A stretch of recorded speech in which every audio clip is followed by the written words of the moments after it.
família, com vocês, o projeto CEA em Casa.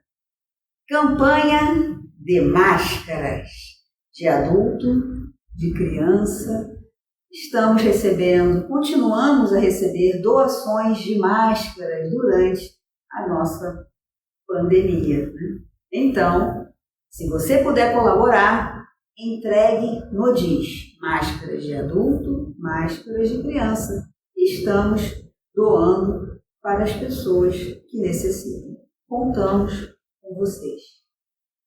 E agora, Jandira Brívio, com o tema Enfermidades e Curas, à luz do Espiritismo.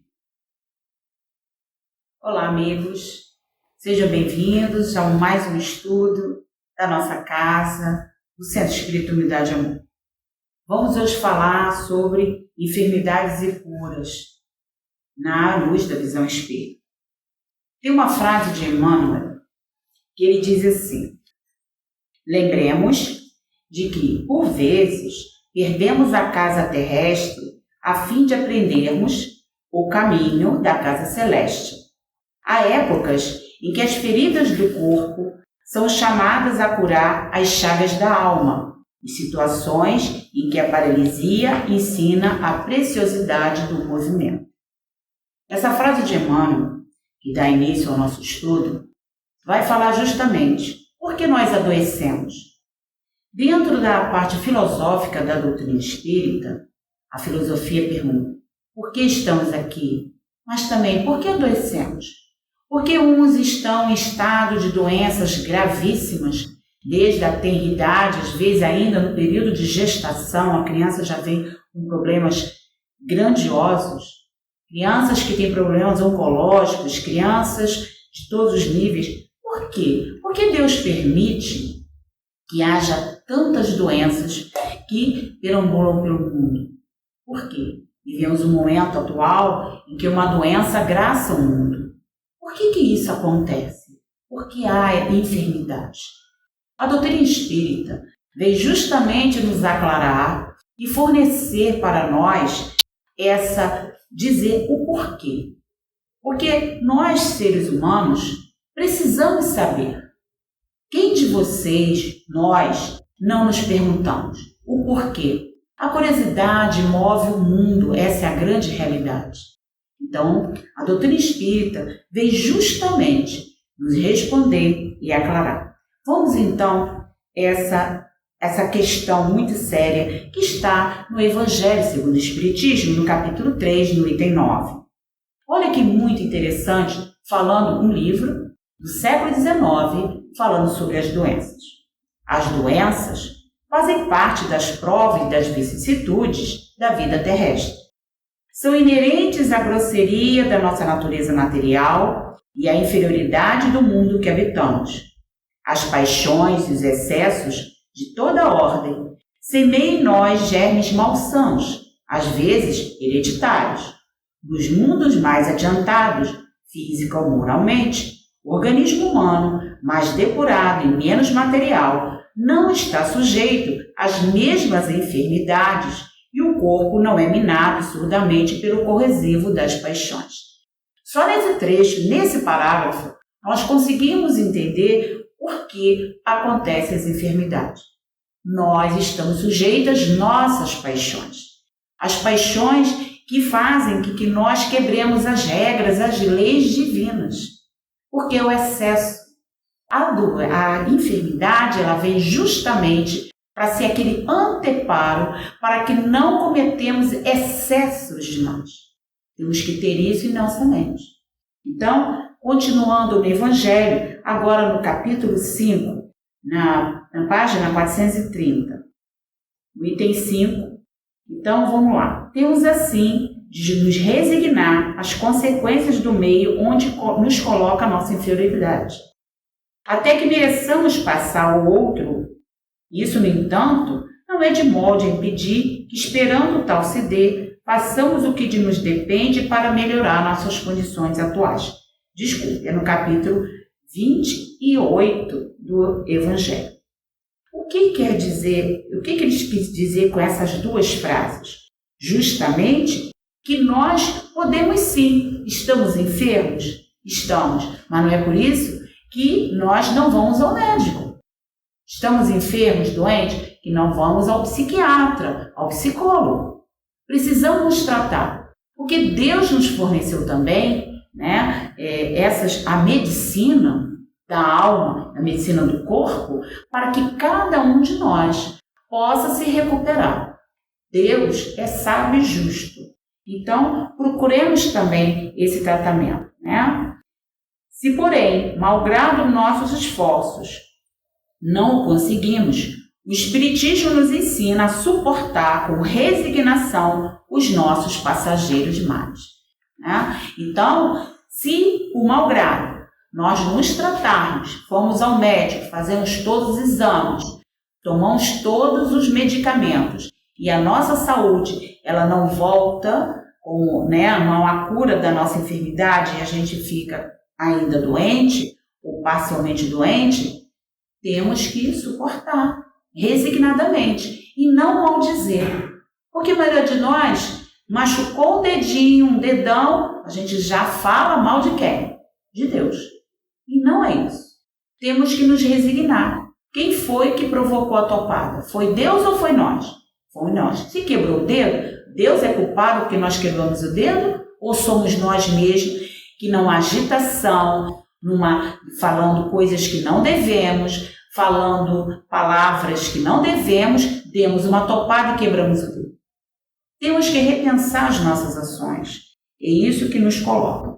E aí, lá na questão 964 do Livro dos Espíritos, Kardec pergunta: será necessário que Deus atente em cada um dos nossos atos para nos recompensar ou punir? Esses atos não são, na sua maioria, insignificantes para Ele? Para Deus é insignificante, né? Mas Kardec pergunta. Os Espíritos respondem: Deus tem suas leis e regerem todas as vossas ações. Se as violais, vossa é a culpa. Indubitavelmente, quando o homem comete um excesso qualquer, Deus não profere contra ele um julgamento, dizendo-lhe, por exemplo, foste guloso, vou punir-te. Ele traçou um limite. As enfermidades e muitas vezes a morte são a consequência dos excessos. Eis aí a punição. É resultado da infração da lei. Assim é tudo.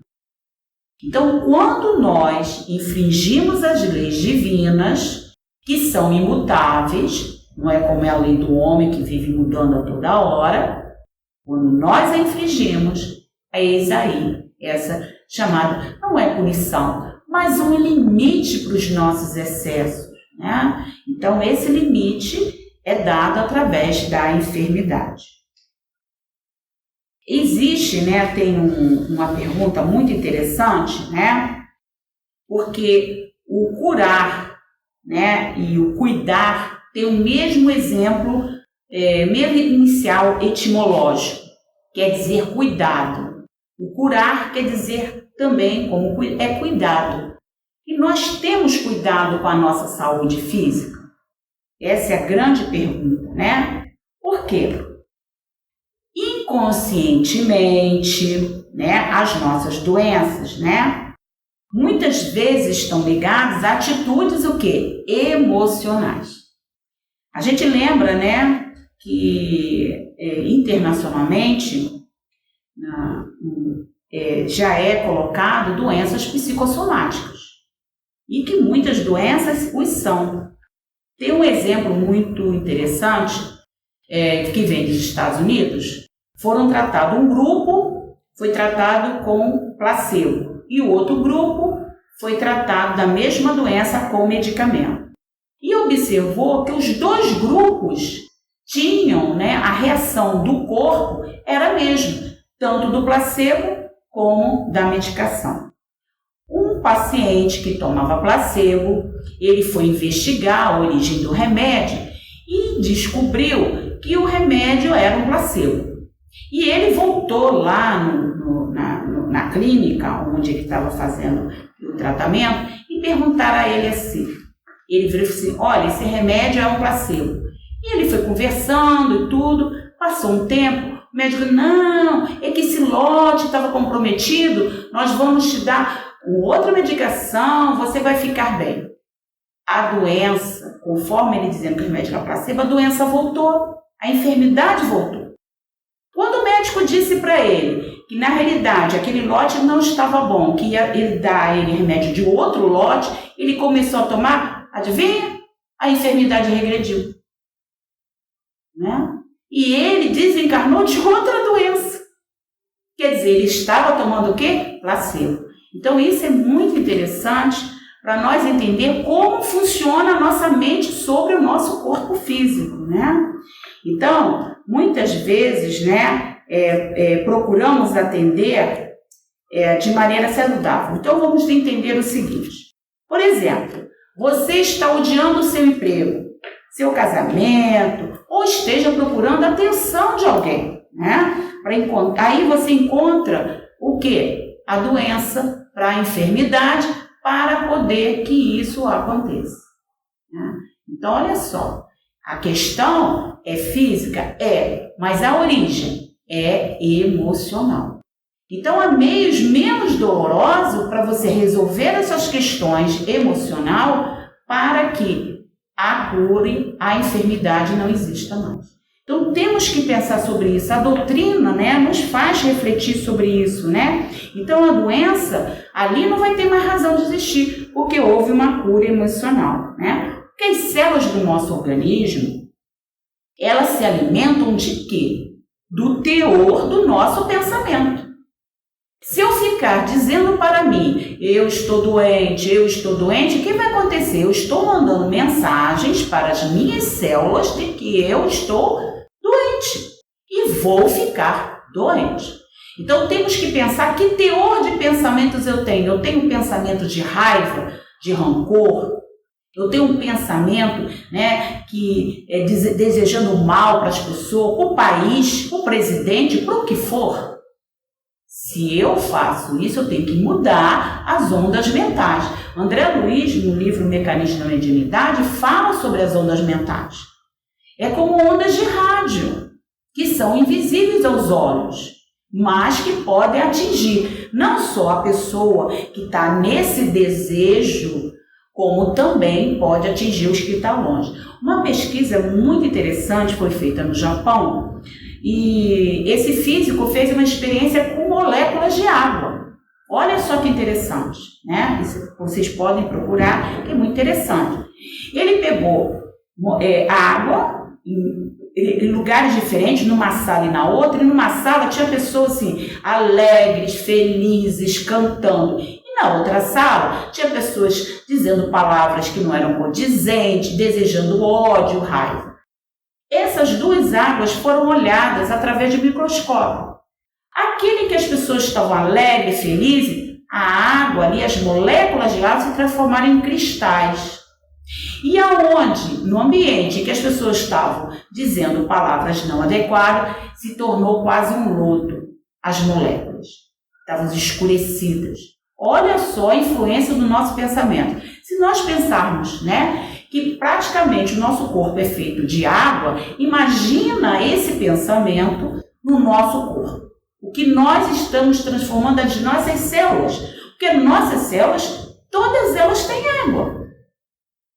Então nós temos que repensar. Desejamos a cura? Então vamos mudar o nosso padrão do nosso pensamento, né? Vamos recuperar a nossa saúde.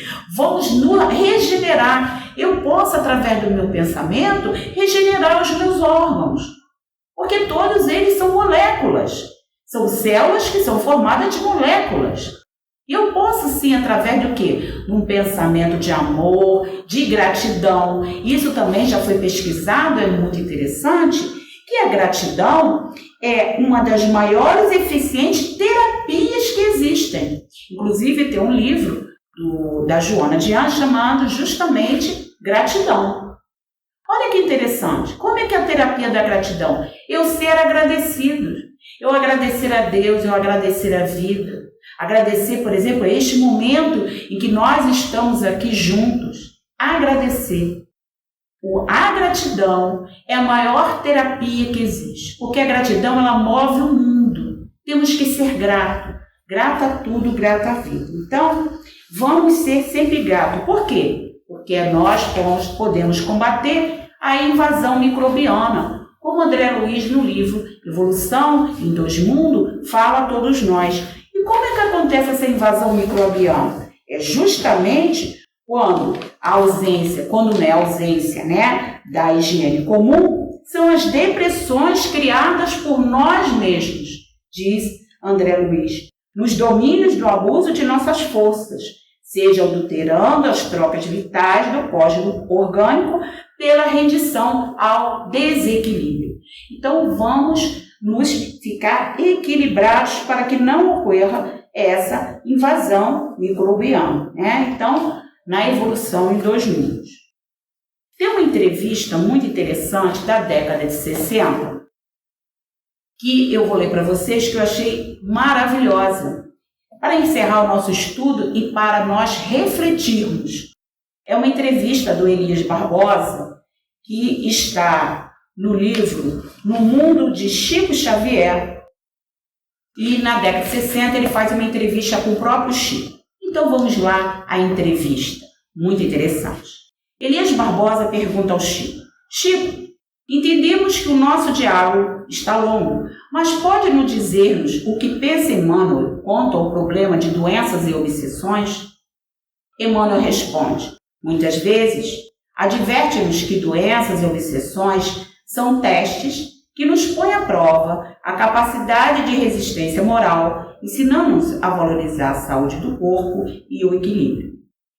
Elias Barbosa pergunta: desejará você contar-nos alguma coisa de sua experiência, do contato de Emmanuel com respeito à atitude que devemos assumir perante as nossas próprias doenças?